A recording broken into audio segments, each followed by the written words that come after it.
Hai guys, balik lagi bareng admin di sini. Semoga kalian selalu sehat ya. Untuk di video kali ini, Mimin agak sedikit berbeda. Di sini gue akan mencoba menceritakan sebuah cerita film Indonesia terbaru berjudul Berbalas Kejam. Rilisan tahun 2023. Film ini lebih kepada bergenre thriller drama.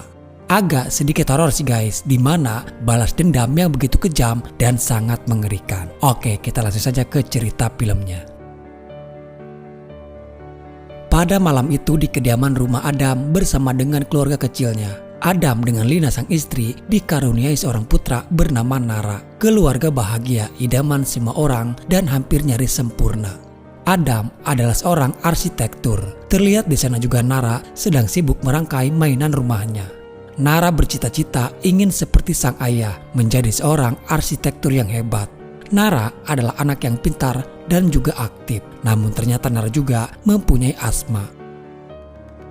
Di saat bersamaan, ternyata di malam itu adalah ulang tahun Adam. Perayaan sederhana namun sangat berkesan bagi Adam. Lina lalu memberikan sebuah kado spesial untuk suami tercinta. Dia memberikan kado jam tangan yang cukup mahal. Ternyata Adam sangat menyukai pemberian jam tangan itu. Jam tangannya cocok di tangan Adam. Tak lama terdengar pintu rumah mereka yang diketuk. Awalnya Adam mengira itu kejutan lagi dari Lina. Tapi Lina membantah, dia juga tidak tahu siapa yang datang. Dan saat Adam membuka pintunya, ternyata itu orang lain yang tidak Adam kenal. Orang asing itu menanyakan orang yang bernama Prio. Adam yang tidak mengenal Prio, apalagi di sana tidak ada orang lain lagi selain keluarga Adam. Dia yang merasa mereka salah alamat, Adam pun lalu menutup pintunya kembali. Namun ternyata mereka malah memaksa menerobos masuk ke dalam rumah. Ketiga orang itu langsung memukuli Adam hingga Adam pun terjatuh dan langsung mengikat kaki dan tangan Adam dengan menggunakan lakban. Ternyata ketiga komplotan itu adalah para perampok. Masing-masing dari mereka membagi tugas. Karni yang memasuki kamar, menggeledah menjarah semua uang dan barang-barang berharga lainnya. Sementara yang lain mengamankan Lina yang terus berteriak. Adam hanya bisa menyaksikan ketika Lina yang dihajar habis-habisan. Salah satu dari mereka juga mengamankan Nara yang bersembunyi di dalam kamar. Nara yang terus berteriak membuat perampok itu panik dan membekap mulutnya Nara. Nara yang mempunyai asma tak bisa bertahan lama saat si perampok itu membekam mulutnya. Dan tak sengaja si perampok justru malah membunuhnya. Mereka pun terkejut saat melihat Nara yang sudah tewas. Karena kejadian ini di luar rencana mereka. Lina yang kembali bangkit lalu menikam Karni dengan pecahan beling. Dan mengenai tepat di salah satu matanya. Naas, Lina pun tak bisa bertahan lama dan tewas karena luka tusukan di perutnya. Adam yang tak berdaya hanya bisa menyaksikan kengerian yang terjadi kepada orang-orang tercintanya.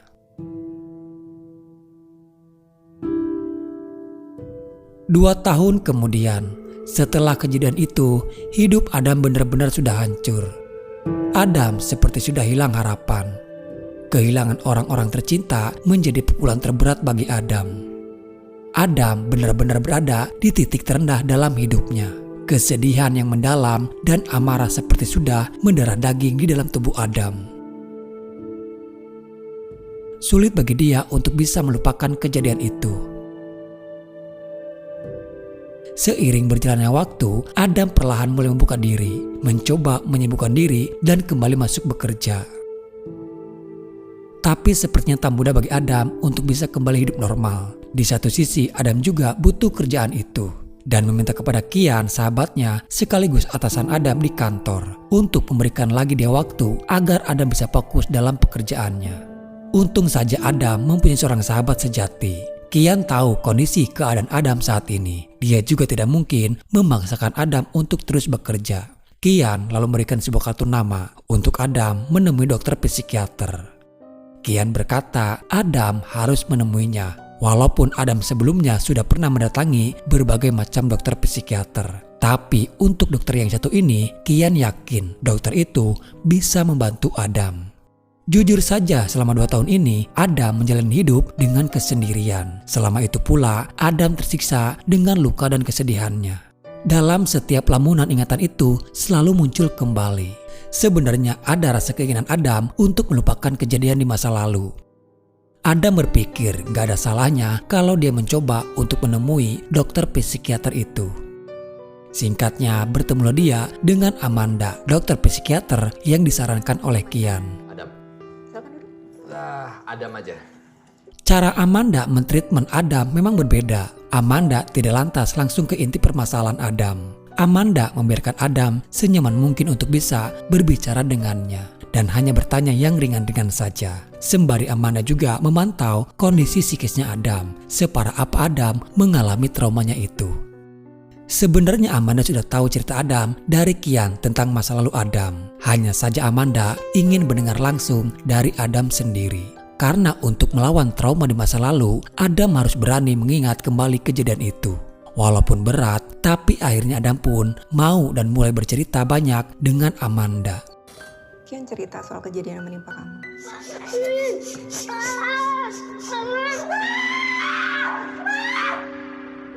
Tapi menghadapi dan mengatasi trauma itu tanggung jawab kamu.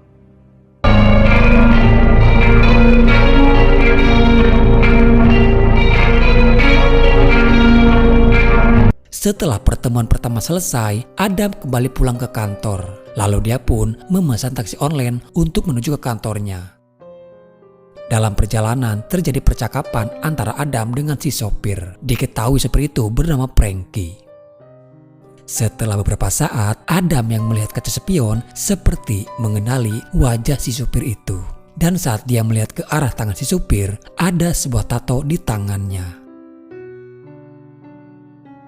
Untuk memastikan wajah si supir, dia lalu membuka aplikasi dan melihat foto profilnya. Dugaan Adam benar, ternyata Frankie, supir yang mengantarkannya itu adalah perampok yang sudah membunuh istrinya. Di tengah perjalanan, Adam mengalihkan rute dan meminta kepadanya untuk melewati jalur yang berbeda dengan beralasan kalau biasanya di depan suka terjadi macet. Entah apa yang ada dalam pikiran Adam saat itu, tapi Adam sengaja mengalihkan ke jalan yang menuju ke rumahnya Adam terdahulu. Si Frankie baru tersadar dan teringat pada kejadian terdahulu saat melewati jalan Kamboja. Dan dia baru tersadar kalau penumpang yang dia bawa adalah ayah sekaligus suami dari anak istrinya yang sudah mereka bunuh. Masih ingat sama saya? Adam lalu mencekik Frankie dengan sabuk pengaman itu. Hingga akhirnya Frankie pun tewas. Adam lalu membawa mobil dan si Frankie ke sebuah tempat yang jauh dan juga sepi. Dia juga menghapus semua sidik jari untuk menghilangkan jejaknya dan membawa handphone dompet milik si Frankie.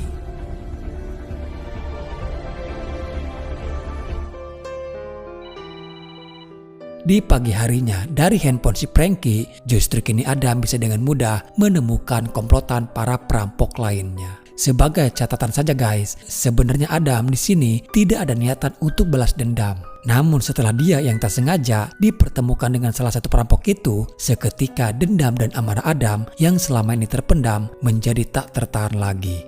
Hingga akhirnya dia nekat membunuh si Frankie. Entah apa yang dalam pikiran Adam, tapi di sini dia sepertinya mempunyai rencana lain.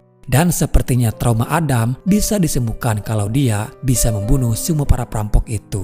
Karena apa yang Adam rasakan setelah dia membunuh Frankie, ada perasaan lega dan terpuaskan. Di keesokan harinya, Adam mendatangi sebuah bengkel mobil. Adam bisa tahu lokasi bengkel tersebut karena dia melihat alamat di foto si perampok yang ada di handphonenya Frankie. Pria itu yang telah membekap Nara hingga Nara tewas kehabisan napas. Sementara di lain sisi, mayat si Frankie pun ditemukan oleh para bocil yang tak sengaja melihat ada mobil yang terparkir. Adam pun datang ke bengkel tersebut dan kebetulan pria itu adalah si pemilik bengkelnya. Dia berpura-pura ingin menyervis mobilnya. Namun Adam tidak langsung menyerangnya. Adam mencari waktu yang tepat untuk melancarkan semua rencananya. Sambil menunggu, mereka sempat berbincang-bincang dan bercerita soal masa lalunya yang kelam. Pria itu mengaku dia dulu bekerja apa saja untuk bisa bertahan hidup di Jakarta. Hanya saja dia tidak mengatakan kalau dulunya dia adalah perampok. Dan sekarang dia mengaku sudah tobat dan ingin hidup di jalan yang benar. Sampai pada saat itu, dia masih belum tersadar kalau Adam adalah ayah dari anaknya yang sudah dia bunuh. Setelah semuanya selesai, pria itu mengatakan kepada Adam, jika masih ada kerusakan di mobilnya, Adam bisa kapan saja datang kembali. Dan kebetulan dia juga masih buka pada malam hari. Mendengar itu, Adam seperti diberi jalan. Lalu Adam hanya berkata, Saya pasti balik lagi, Mas. Adam kembali menemui Amanda. Karena sebelumnya untuk melakukan terapi, Adam juga harus datang kembali untuk melakukan pertemuan. Disinilah momen menyedihkan ketika Adam menceritakan saat bahagia bersama keluarganya. Coba aja dulu. Kalau kamu mulai ngerasa gak nyaman, kita tinggal berhentiin sesi ini. Istriku namanya Lina. Anakku namanya Nara. Umurnya 8 tahun. Anak yang super aktif. Gak bisa diem. Kamu kalau udah gede menjadi apa, Nak? Terus dijawab, aku mau kayak ayah dong. Tukang bangunan. Ini susah kalau mau arsitek, jadi tahu tukang bangunan. Harus belajar lah yang pintar. Oh iya. Mau kayak ayah pokoknya. Hari ini dia ulang tahun. Aku baru ingat hari ini dia ulang tahun ke-10. Dia selalu ingat apa aja dia. Aku ketergantungan luar biasa sama dia. Semenjak mereka diambil, aku gak tahu mau ngapain lagi dia hidup aku. Kosong banget.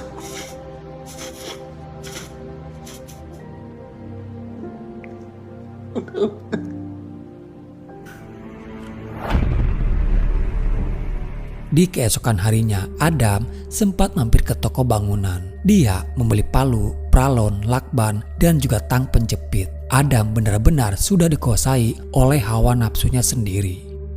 Dia datang pada saat malam hari, di mana di bengkel hanya ada pria itu sendirian.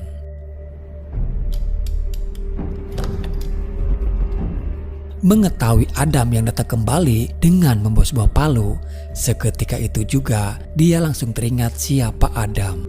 Walaupun dia yang sekarang mengaku sudah tobat dan tidak lagi melakukan kejahatan, namun apa yang sudah dia lakukan tak bisa termaafkan.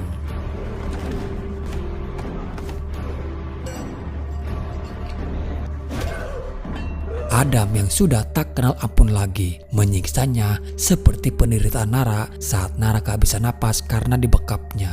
Adam mengikat mulutnya dengan lakban lalu dipasangkan sebuah pipa pralon. Setelah selesai menyiksanya, Adam memasukkan pipa itu ke dalam knalpot mobil. Lalu menyalakan mobil hingga pria itu pun tewas dengan mulutnya dipenuhi asap mobil.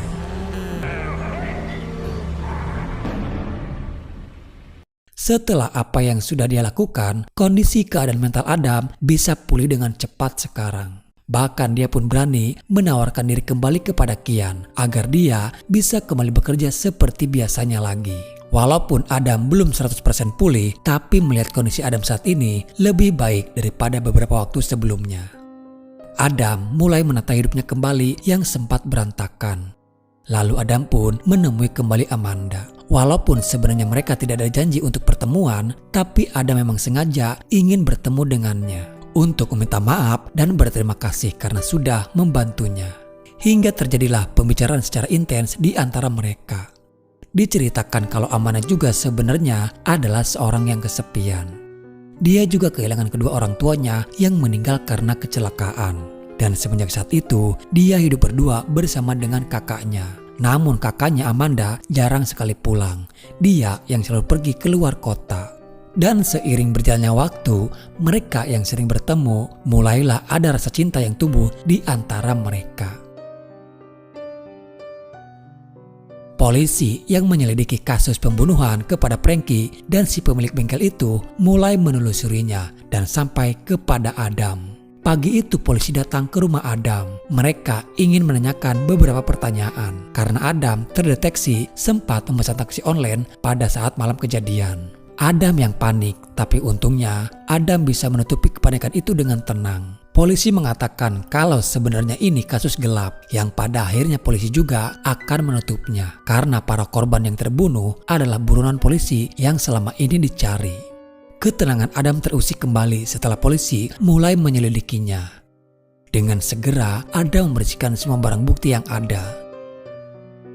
Di lain sisi, polisi menyelidiki lebih dalam dan membuka berkas-berkas kejadian terdahulu. Ternyata baru diketahui kalau korban yang terbunuh memang masih ada kaitannya dengan keluarga Adam. Para korban adalah orang yang dulu merampok dan membunuh istri bersama anaknya Adam. Namun polisi belum mendapatkan bukti yang kuat apakah Adam yang membunuh mereka semuanya.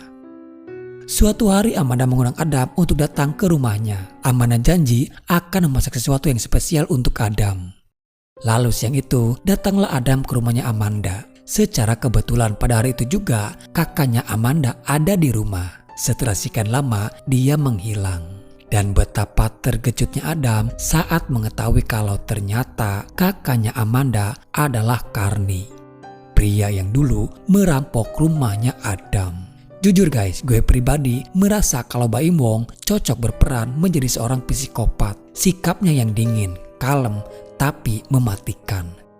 Perasaan campur aduk yang Adam merasakan saat itu. Di lain sisi dia juga masih menutupi kepada Amanda apa yang sebenarnya sudah dilakukan oleh Carney. Adam berusaha untuk menahan diri dan bersikap seolah-olah tidak terjadi apa-apa. Mereka pun banyak cerita di meja makan. Kalau misalkan abang jalan sama kamu, itu kayak biji. Carney berterus terang kepada Adam kalau dirinya menghilang karena baru saja keluar dari penjara. Seketika suasana pun menjadi berubah. Amanda yang merasa tak enak hati kepada Adam. Tapi selain mantan penjahat, ternyata Carney juga jago dalam memasak.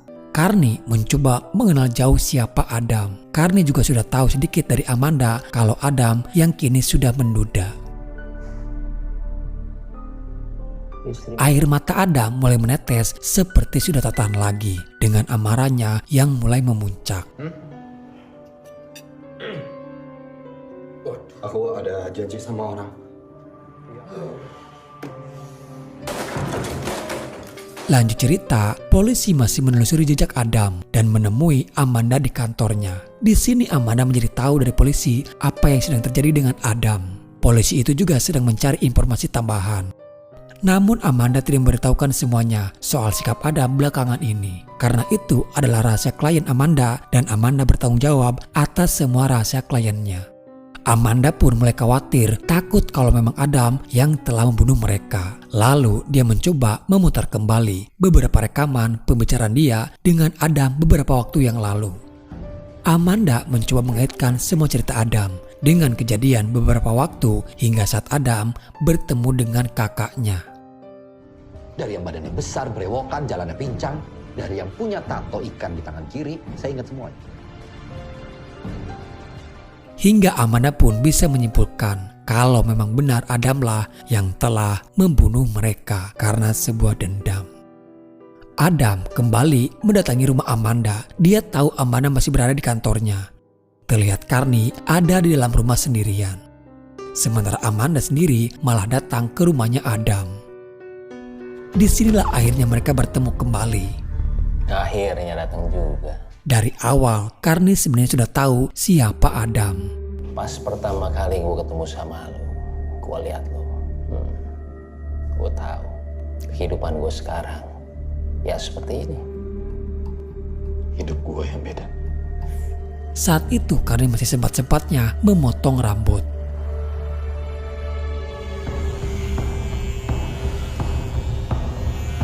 Dan kembali lagi menemui Adam dengan kepalanya yang sudah botak. Carney melakukannya agar Adam bisa merasakan kembali aura pada saat tragedi malam itu. Adam menodongkan pistol itu kepada Carney. Pistol milik Carney yang sebelumnya sengaja Carney simpan di depan Adam. Sebenarnya Carney sendiri dengan tulus meminta maaf kepada Adam atas semua kejahatan yang sudah dia lakukan kepada keluarga Adam. Dan Carney kini sudah bertobat. Carney sempat menasihati Adam untuk memikirkan masa depannya sekarang dan melupakan kejadian di masa lalu. Ini yang lo mau. Tapi Tapi ternyata pistol itu kosong dan pertarungan sengit antara Adam dengan Karni pun sudah tak bisa dihindari lagi.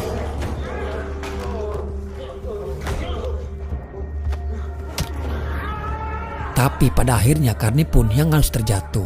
Adam mengikat Karni dengan lakban seperti apa yang dulu pernah Karni lakukan kepada Adam. Dan saat Adam yang akan menghantam Karni dengan palu, tiba-tiba terdengar suara anak kecil yang memanggil ayah. Ternyata itu adalah anak dan istri Karni. Seketika Adam mulai luluh dan tak kuasa jika harus membunuh Karni di depan istri dan anaknya. Karni menangis meminta kepada mereka untuk pergi dari sana dan memohon kepada Adam untuk jangan melukai mereka. Jika Adam ingin membunuhnya, Karni rela dibunuh, tapi jangan menyakiti istri dan anaknya. Orang kuat sekarang jangan diapain mereka. Pergi. Itu anak sama istriku. Jangan. Tak lama kemudian Amanda pun datang. Kalau kamu lakuin ini, kamu sama aja sama mereka. Perkataan Amanda membuat Adam pun terjatuh tak berdaya. Dia yang dikuasai oleh hawa nafsu dendam dan amarahnya sendiri. Tapi untunglah Adam masih bisa mengendalikan dirinya dan menyerahkan diri kepada polisi.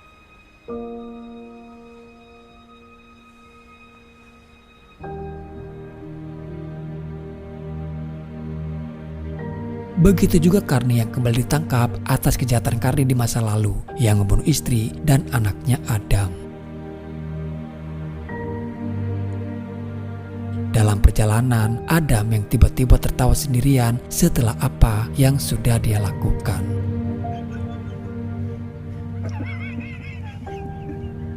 Adam terus saja tertawa hingga film ini pun selesai. Tidak ada obat bagi orang yang mengalami luka di dalam hatinya, kecuali satu-satunya obat yang paling manjur adalah kembali kepada sang pemilik hati, yaitu hanya kepada Tuhan. Hanya Tuhan yang mampu membolak-balikan hati hambanya. Dan percayalah, semua tragedi yang dialami oleh manusia pasti ada hikmah yang bisa diambil. Tuhan tidak akan memberikan cobaan di luar kemampuan hambanya. Cobaan datang kepada hambanya karena Tuhan tahu kalau hanya Dia yang mampu melewatinya.